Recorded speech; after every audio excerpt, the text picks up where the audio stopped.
obviously there's a lot going on in your life and your family in this circumstance. This one, 662, is in my queue now. Laura put it in there. And you admitted to taking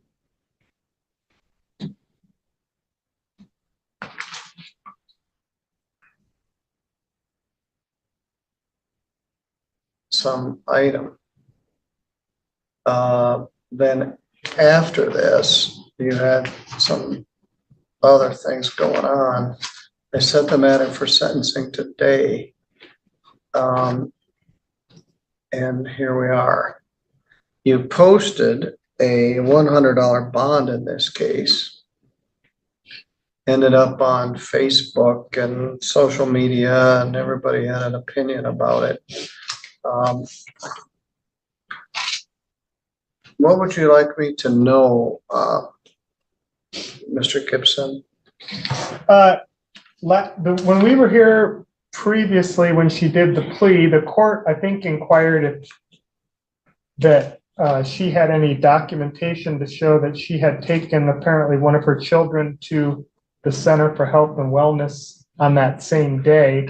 And so she did present today, it looks like a one-page medical record from Center for Health and Wellness dated January 9th, 2024 for... Buckle up, guys.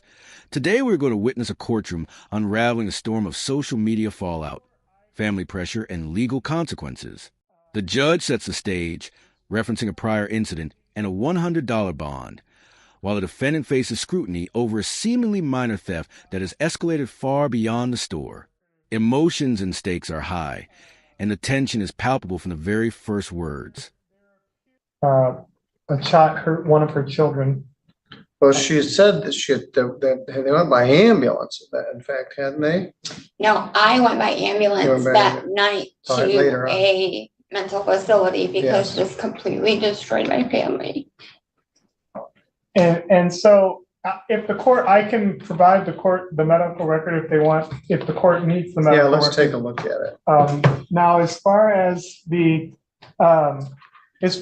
case goes, there appears to be, her version is that, it was an accident, and that the police report indicates that they didn't see her talking on a phone. And so that, I think it's implied that she intentionally, stole this. But, as the court already is aware, she did, suffer a lot of emotional distress over this when it was posted on Facebook. And, I think that sometimes maybe younger people, I think, that can even be a bigger deal. I think, social media tends to be more important for the younger you are. But I do believe she obviously had a lot of stress from it. So if we're talking about, punishment and reformation of the offender, I think that this incident has caused her a lot of stress to where I hope she's going to learn from this. And I think she will hopefully tell the court she will. The defendant recounts the chaos of that fateful night, revealing a harrowing ambulance trip and emotional devastation that impacted her entire family. Her attorney paints a picture of immense stress and mental strain, stressing that the incident was an accident compounded by social media outrage. The courtroom feels the weight of public judgment pressing down, illustrating how a small mistake spiraled out of control. So I would ask the court to consider fines and costs and potentially community service or probation. But I would ask the court to, refrain from sentencing the defendant to any jail time for this. I believe she understands that this was something that, she made a terrible mistake. And, it's my understanding that after this happened and it was posted on Facebook, that she did have, I think, a friend or family member of hers contact the store to see if she could possibly either return the item or pay for it right, at that time.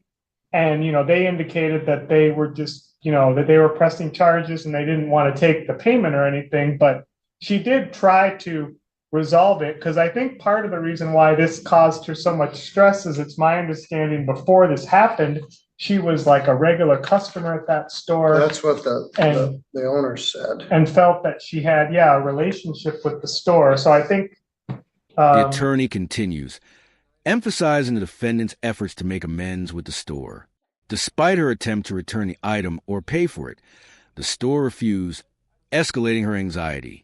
This testimony highlights the collision of intent, consequence, and perception, showing that even responsible actions can fail under scrutiny, leaving the defendant trapped between accountability and relentless judgment. So I would ask the court, as I say, to provide a sentence that takes all this into account. Thank you.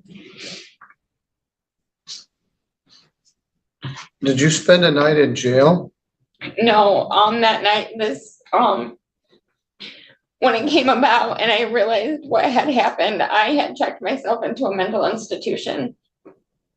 The amount of Facebook criticism that I got, it didn't just affect me, Judge, but it affected my kids, my family. I mean, did they actually post the footage of the incident on the? Yeah.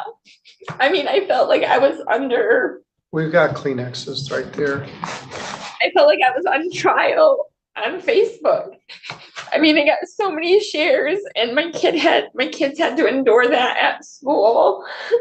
And it was completely out of character for me. And I feel like just this past year has just been a downward spiral. The defendant speaks directly about the emotional toll, describing how social media amplified her humiliation and affected her children at school. The courtroom listens as she explains that her actions were out of character, yet viral exposure made her feel publicly convicted. This is a moment of raw vulnerability, exposing the human cost of minor offenses when amplified online. Well, let's see if we can stop it. I've got to do the sentencing next week on the other case, but you posted a $100 bond. It's a first offense retail fraud. I understand that the owner was angry, but yeah, in a world we live in now, a lot of stuff gets posted on social media and it takes on a life of its own. You owe $54 and $125 in costs. Okay. And how much is that?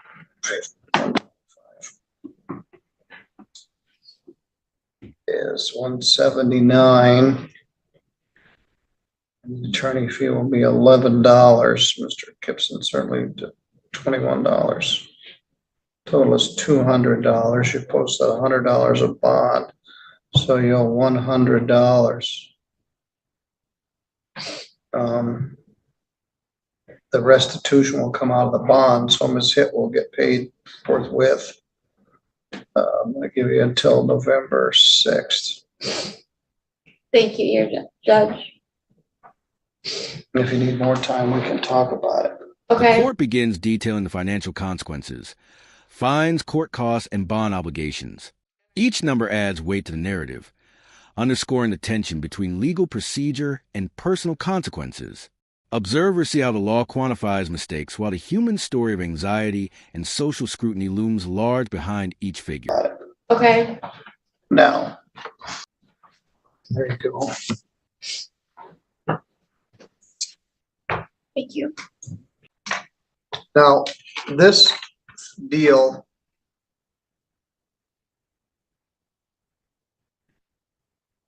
about the treatment relates to which case? The treatment, after it came about to where I realized what had happened, I had put myself into a mental institution on 2 different occasions. Yeah, you told me that, and I had submitted documentation to my lawyer indicating what dates that I was there. I got it. Because this occurred January 9th. Yep. So here, fast forward to the summertime. Mm-hmm. I started when I was the prosecutor an embezzlers treatment group. Okay. And I was very proud of it. And I continued it when I was judge. there's a category of property offenders, retail fraud, embezzlement, many of which are women Mhm. who have a compulsion to steal as a result of childhood trauma. And they're walking around with all kinds of baggage, and it results in, as adults, stealing stuff. Discussion turns to mental health treatment programs and opportunities for rehabilitation, showing that the system recognizes underlying causes. The courtroom here is about specialized programs for property offenses linked to past trauma. While promising, these programs face bureaucratic challenges, leaving the defendant navigating both legal and emotional hurdles, a testament to complexities of restorative justice. So you would have been a perfect fit for our embezzler treatment program, but it died on the vine because the circuit court quit using it. Everyone quit using it after it lived for a while. But anyway, there's a new charge that you haven't been arrested or arraigned on yet. Mhm. File number 241481 alleges that on or about July 4th, you were at the Walmart store in Three Rivers and you took something and skip scanned it. If I never saw another skip scan, it'd be all right with me. Allegation is, this is all on video, of $106.88.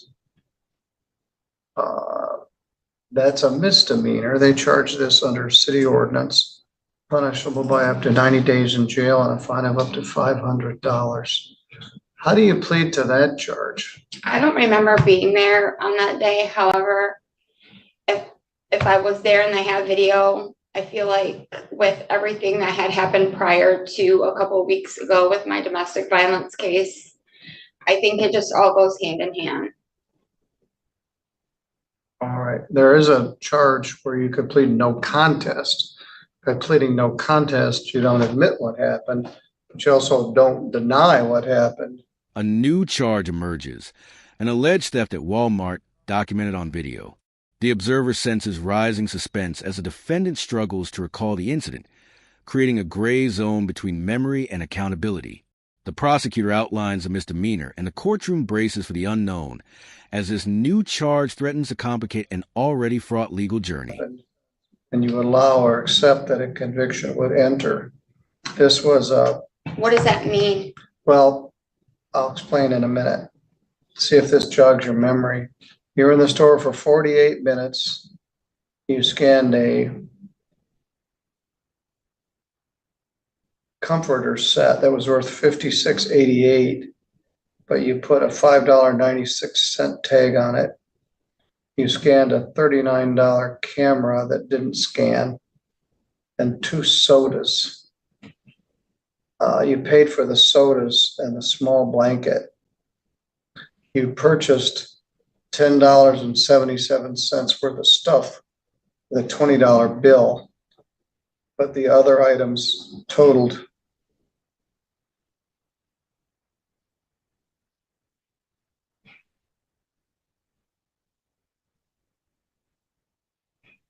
$107, I think is what they said.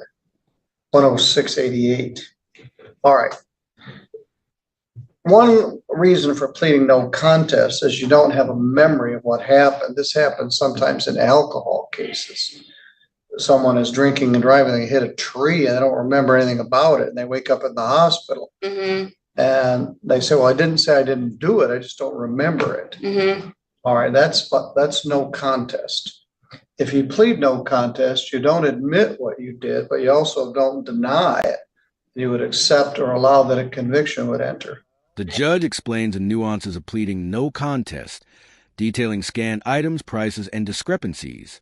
As an observer, it's clear that the courtroom is balancing legal precision with human memory lapses. Each calculation adds tension, highlighting how small actions, mis-scanned merchandise, can carry significant consequences in the judicial system. If you do plead no contest to this, I'm going to set it for sentencing at the same time as the domestic violence case. What does sentencing look like? I don't know, probably a fine, but you need some probation. Now, it also says you have a fraud charge out of Elkhart, Indiana. Mm. I also located a valid warrant out of Indiana for Brooks with Indiana pickup only. You have an open warrant for your arrest from the state of Indiana. I'll make sure that I contact them. So I want to know about that. So you have enough insight to know that you need help. Mm-hmm. So you've checked yourself in for psychiatric treatment. I want to know about that. Mm-hmm. I want to know about this Elkhart charge. Okay. I want to know if there's something else out here I don't know about. Okay. So you can plead no contest. You can also plead not guilty. If you want to plead not guilty to it, I can set it for further pretrial at a later date with an attorney. So if you plead no contest, I'll set it for sentencing with the other case on Wednesday. If you plead not guilty, I will set it for a pretrial and appoint a lawyer for you. And how long will that be? The next pretrial would be October 4th. Okay, I'll just do no contest. or not guilty. All right, not guilty. All right, that's fine. A pivotal decision arrives. The defendant chooses to plead not guilty. Observers note the palpable suspense as the judge outlines pretrial dates, attorney assignments, and procedural next steps. The courtroom holds a quiet intensity, aware that these choices will shape the defendant's future and the resolution of multiple intertwined charges. You can't go to Walmart. Okay.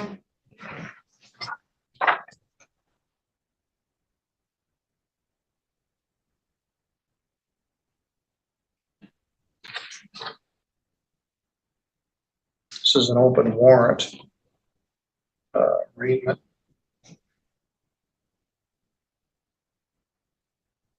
You're not guilty. And then do I just contact them? I'll give you the paperwork. You're not guilty. Appoint an attorney. Okay. That's attorney pretrial for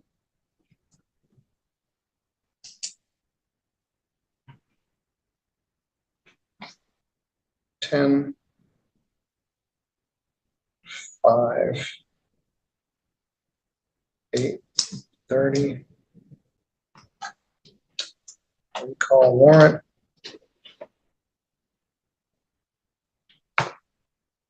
Bond $200 PR. May not enter Walmart. Okay.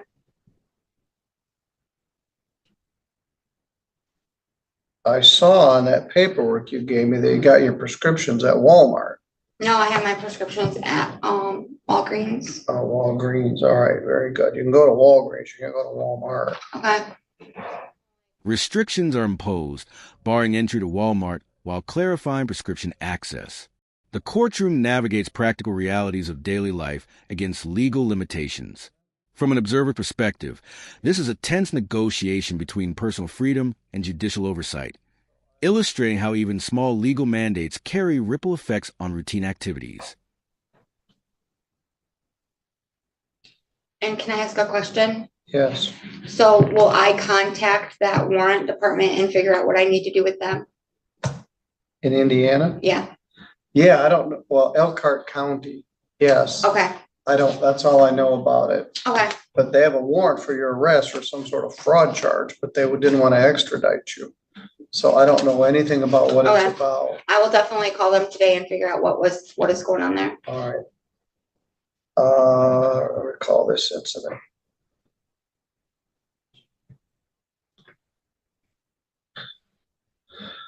All right. You need to go out to the counter to post that PR bond. Now, they're gonna give you the attorney's name and number. I want you to call them. Okay. They're gonna get this police report, including this video. So you can see the video, and maybe that'll help jog your memory. Okay. Or maybe it'll show you didn't do it. I don't know, but Okay. you're free to go. Thank you, Judge. All right, thank you. Thank you. Thank you, Paul. Thank you, Judge. I have an online meeting with the Supreme Court that starts in 1 minute. Somewhere in here, I'm supposed to eat lunch. The final instructions are delivered: posting the PR bond, contacting attorneys, and reviewing evidence. The suspense of uncertainty begins to resolve as the defendant is formally released. Observers can see relief mixed with lingering tension, understanding that the journey through legal, social, and personal challenges is far from over, but immediate consequences have been addressed.